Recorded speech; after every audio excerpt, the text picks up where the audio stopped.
आजचा आपण जर उत्साह बघितला असेल तर पूर्ण देशभक्तीचा उत्साह हा संपूर्ण महाराष्ट्रातून आलेल्या पैलवानांमध्ये आहे.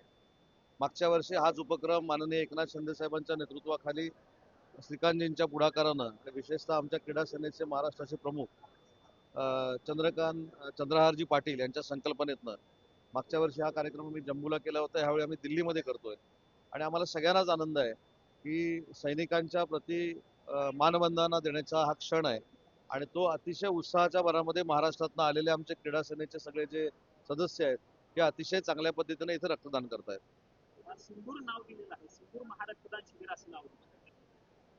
आपण सगळ्यांना माहिती आहे की 3 वर्षापूर्वी जो आपल्या देशावर आघात झालेला होता आणि त्याच्यानंतर आपल्या सैन्यानं जे पाकिस्तानला आपल्या देशासमोर गुडघे टेकायला लावले होते, त्या सैनिकांमुळेच आपण या देशामध्ये सुरक्षित राहतो, सुरक्षित झोपतो, शांत झोप घेतो.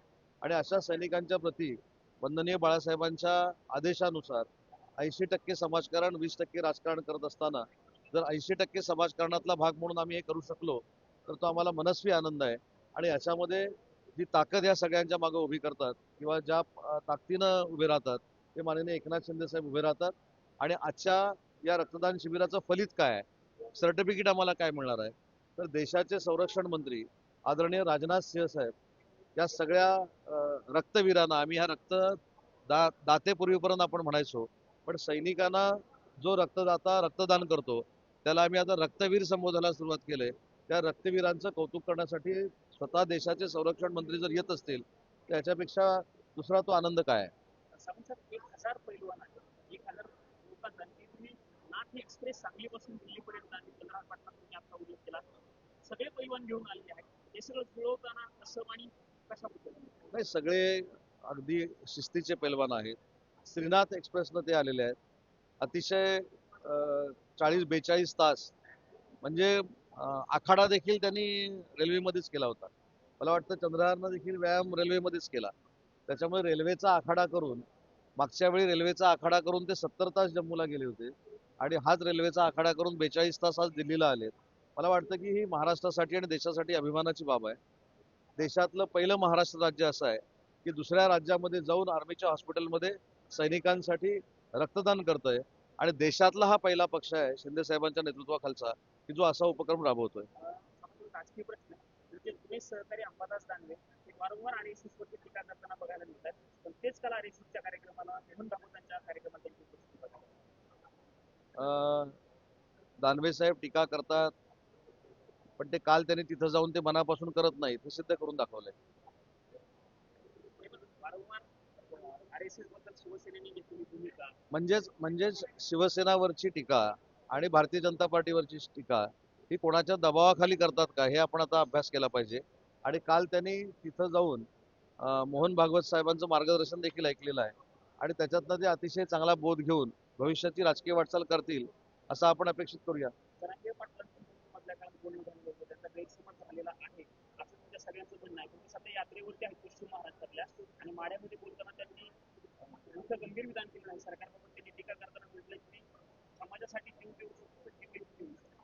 ते त्यांच्या भाषणावर मी काय बोलत नाही, कारण ते शेवटी त्या समाजाचं नेतृत्व करून पुढे जात आहेत. फक्त माझी त्यांना विनंती आहे की माननीय मुख्यमंत्री असतील, माननीय उपमुख्यमंत्री असतील, बावनकुळे साहेब असतील, ही सगळी लोक मराठा समाजाला प्रामाणिकपणानं न्याय देण्याची भूमिका घेत आहेत, त्यांनी घेतलेली आहे.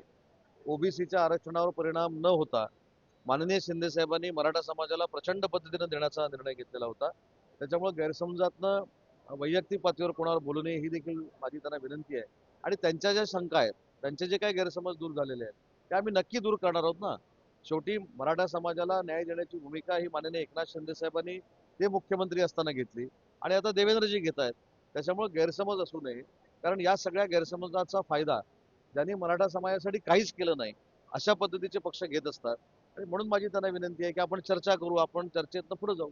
त्यांचा आक्षेप हा आहे की मराठा समाजाचे जे सर्टिफिकेट्स आहेत ती रद्द केली जातात आणि त्यासाठी बावनकुळे सांगतात म्हणून हे रद्द केलं. मी तुम्हाला सांगू का, अगदी प्रामाणिकपणानं सांगतो, माझ्याकडे तो आकडा नाही आहे.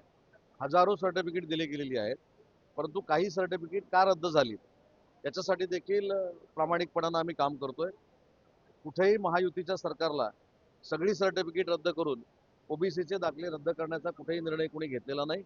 जो मी सांगतोय की गैरसमज झालाय मनोज दादांचा तो हाच झालेला आहे. शेवटचा प्रश्न विचारतो पवार साहेबांचे सगळे खासदार त्या पंतप्रधानांना भेटताय राज्यातील दुष्काळाच्या परिस्थितीवर त्यांनी या सगळ्या मुद्द्यांवर चर्चा करणार असं त्यांच्याकडनं सांगितलं. नाही, याच्यावर मला असं वाटतं की कालच सुप्रियाताईंनी पत्रकार परिषद घेऊन त्यांची भूमिका मोदी साहेबांना भेटण्याची आपल्यासमोर मांडलेली आहे आणि त्यांच्या पक्षाचा तो प्रश्न आहे. त्याच्यामुळं भविष्यामध्ये बघू काय होतं. वारंवार भेटी गाठी मागच्या काळात पवार साहेब भेटले होते या सगळ्या बाबतीत नाही, बघू ना, आपण आता वाट बघू. जरा साहेब आले.